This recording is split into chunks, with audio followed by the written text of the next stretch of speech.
असा झाला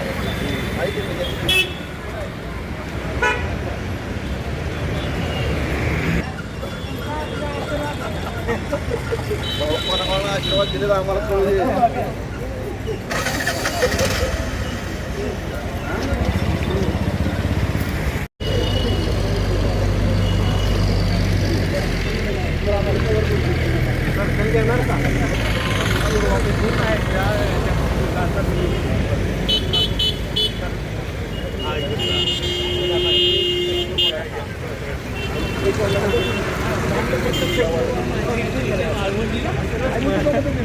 पैसेच पडले नाही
तर आपल्या जिल्हा परिषदेची जी आवाज आहे कोपऱ्यावर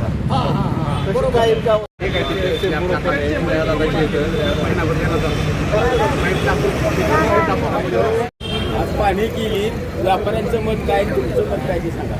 नगरपालिकेमार्फत आपण नगरपालिका ते राजवाडा असं जो कॉन्क्रिटीकरणाचा रोडचं जे काम थोडे दिवसात जे चालू होणार आहे त्या संदर्भात आपण नागरिकांच्या नगरपालिकेमध्ये आपण एक मीटिंग घेतली होती की त्यांच्या काय काय अडचणी आहेत आणि काय काय आपल्याला प्रश्नाचे मार्गी लावायचे या संदर्भात आज आपल्याला इथं सर्व व्यापाऱ्यांच्या बरोबर आज आपण पाहणी केलेली आहे.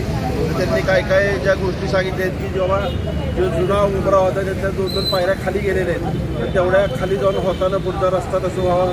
परत जे मधल्या ठिकाणी म्हणजे दर्शनच्या पुढच्या भागात जे पाणी गोळा होऊन लोकांच्या घरात जाते त्याचा एक निचरा कसा होईल याच्यासुद्धा लेवल डिफरन्स घेऊन आम्ही ते सुद्धा मार्गी लावू.